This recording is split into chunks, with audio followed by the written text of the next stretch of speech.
Naxçıvanda beynəlxalq abidələr və tarixi yerlər günü münasibəti ilə, eləcə də şəhərsalma və memarlıq ili və Əcəmi Naxçıvanının 900 illik yubileyi çərçivəsində tədbir təşkil olunub.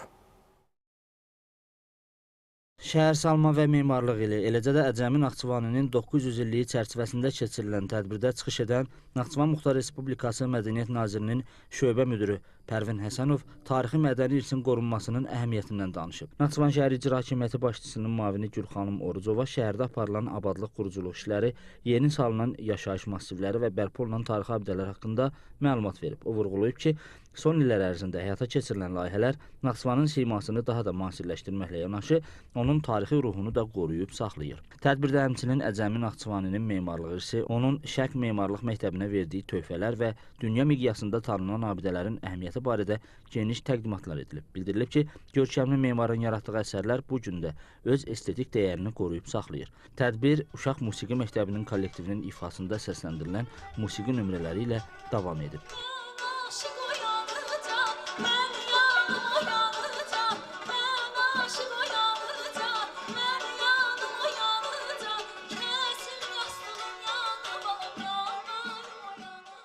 Sonda tədbir iştirakçıları 12-ci əsr yadigarı olan Yusif Küseyroğlu türbəsini ziyarət ediblər. Əli Məmmədov, Arzu Sadiqov, NTV Xəbər.